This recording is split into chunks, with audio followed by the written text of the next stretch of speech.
Hello, good morning ಎಲ್ಲರಿಗೂ. ನನ್ನ ಚಾನಲ್ಗೆ ಪ್ರೀತಿಯ ಸ್ವಾಗತ. ನಾವಿವತ್ತು ಸಂಡೇ ಅಂತ ಹೇಳಿ ಎಲ್ಲರೂ ಲೇಟಾಗಿದ್ವಿ. ನೋಡಿದ್ರೆ ಮಳೆ ಅಂತೂ ಸ್ಟಾಪ್ ಕೂಡ ಹಾಗೇ ಇಲ್ಲ. ನನ್ನ ಲೈಫ್ನಲ್ಲಿ ಇಷ್ಟು ಮಳೆನ ನೋಡಿದ್ದು ನಾನು ಇದೇ ಫಸ್ಟು. ಎಷ್ಟು ಜೋರಾಗಿ ಬರ್ತದೆ ಅಂತ ಅಂದರೆ ಹೇಳಲಿಕ್ಕೆ ಆಗೋದಿಲ್ಲ, ಅಷ್ಟು ಜೋರಾಗಿ ಬರುತ್ತೆ.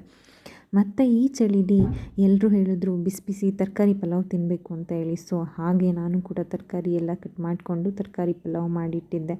ಅದ್ರ ಜೊತೆಗೆ ಸ್ವಲ್ಪ ಸಲಾಡ್ ಕೂಡ ಮಾಡಿಕೊಂಡೆ, ವೆಜಿಟೇಬಲ್ಸು ಸ್ವಲ್ಪ ಫ್ರೂಟ್ಸ್ ಎಲ್ಲ ಹಾಕಿ. ಹಾಗೆ ತಿಂಡಿ ಕೂಡ ಎಲ್ಲ ಹೊತ್ತು ತಿಂದಾಯಿತು. ಹಾಗೆ ತಿಂಡಿ ಆದಮೇಲೆ ಟೀ ಅಂತೂ ಇರಲೇಬೇಕಲ್ವ. ಸೊ ತಿಂಡಿ ಆದಮೇಲೆ ಟೀ ಕೂಡ ಆಯಿತು, ಅದು ಕೂಡ ಫಿನಿಶ್ ಆಯಿತು. ತಿಂಡಿ ಕತೆ ಮುಗೀತು. ಹಾಗೆಯೇ ಸ್ವಲ್ಪ ತರಕಾರಿ ಕೂಡ ಖಾಲಿ ಆಗಿತ್ತು. ಮಾರ್ಕೆಟ್ಗೆ ಹೋಗಿ ತರಕಾರಿ ಕೂಡ ತೊಗೊಂಡು ಬಂದೋ.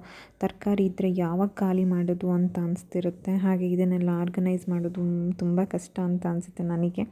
ಹಾಗೆಯೇ ನನ್ನ ಮಗಳು ಕೂಡ ತರಕಾರಿ ಬಿಡಿಸಿರ್ತೀನಿ, ಸೊಪ್ಪೆಲ್ಲ ಬಿಡಿಸಿರ್ತೀನಿ ಅಂತೇಳಿ ಚೆಲ್ಲಾಪಿಲ್ಲಿ ಮಾಡಿಟ್ಟಿರ್ತಾಳೆ. ಸ್ವಲ್ಪ ಮನೆಯೆಲ್ಲ ಕ್ಲೀನ್ ಮಾಡಿ ಮಾಪ್ ಕೂಡ ಮಾಡ್ಕೊಂಡು ಬಂದೆ. ಇನ್ನೊಂದು ಖುಷಿ ವಿಚಾರ ಅಂತ ಏನಂತ ಅಂದರೆ, ಅಷ್ಟು ಮಳೆ ಬಂದರೂ ಕೂಡ ಬಟ್ಟೆಗಳು ಒಣಗುತ್ತೆ. ನನಗಂತೂ ತುಂಬ ಖುಷಿ ವಿಚಾರ ಅಂದರೆ ಮಳೆಗಾಲದಲ್ಲಿ ಬಟ್ಟೆಗಳು ಒಣಗೋದು. ಸೊ ಹಾಗೆ ಟೈಮ್ ಆಗಿದ್ದು ಕೂಡ ಗೊತ್ತಾಗಲಿಲ್ಲ. ಸಂಜೆ ಸ್ನ್ಯಾಕ್ಸ್ಗೆ ಅಂತ ಹೇಳಿ ಪಾನಿಪುರಿ ಮಾಡಿದ್ದೆ. ಇವತ್ತಿನ ರುಟೀನ್ ಹೀಗಿತ್ತು. ಎಲ್ಲರಿಗೂ ಇಷ್ಟ ಆಗಿದೆ ಅಂದ್ಕೊಂಡಿದ್ದೀನಿ. Thank you for watching. Like ಮಾಡಿ, ಸಬ್ಸ್ಕ್ರೈಬ್ ಮಾಡಿ. Thank you.